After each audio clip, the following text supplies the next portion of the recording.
Shockley with Thrive Christian Counseling. This is Kevon Owen with the Owen Clinic, and we are going to talk today about just clients that I've seen a lot, moms who feel burned out, who lack purpose, who are really feeling overwhelmed with the menial tasks at hand with taking care of their kids, and it's starting to affect their mental health. They're becoming more anxious, more depressed, and how can we as counselors help moms in those situations?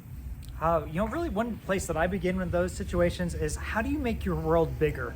Because if your entire world is 2,000 square foot in your home with a lot of little people who need a lot of things and don't always know how to be grateful for it, well, that can be awfully demotivating, and it can also just make it all feel like it runs together. Yesterday they were touching, and then they were screaming at each other for being in each other's bubble, and then tomorrow it's the same thing. How can your world get bigger? How can you find purpose? And are you willing to reach out a little bit so that, I don't know, maybe you can keep your sanity?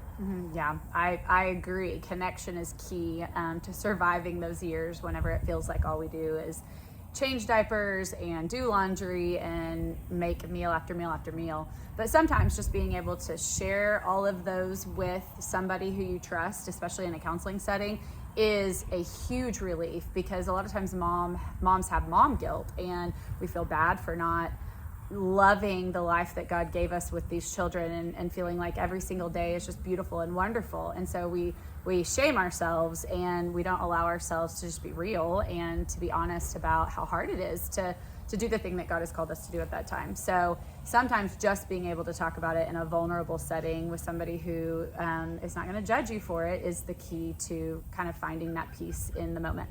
What would you say to somebody who is trying to do the job of 3 different people with lots of distractions and rarely enough support help at the time? You'd probably tell them that they're doing better than it feels, and then you would probably remind them of how much they're doing. Moms out there, I do cardio like an hour a day, like 7 days a week. I'm exaggerating, but I do an awful lot. But when I stay at home with my 2-year-old for like 4 hours, I'm looking at the clock, I'm sweating, I'm going through like panic attacks, because they go in a way that is very demanding. It's okay to be challenged. It's okay to feel tired and to want breaks. There's nothing wrong with that. Find those places to take care of yourself. They say if the air mask deploys on an airplane, that you're to put a mask on everyone around you and maybe other passengers on the plane and maybe the captain before you put one. That's a joke. Don't do that. You'll die.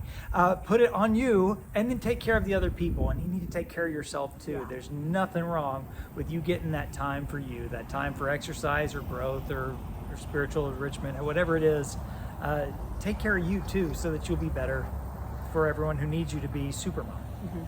Yeah, and I also want to say that a lot of times moms, they are so overwhelmed with the tasks of tinies wanting their attention every single second.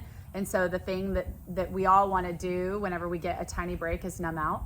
And that is the most counterproductive thing to do in those moments, because it won't actually fill your tank. It depletes it even more. And so, when you're on social media and you're looking at all the moms who are going out and having fun times with their friends or going on vacations, it will add to the discontent and the anxiety and depression. And so it's great to have real human adult interactions.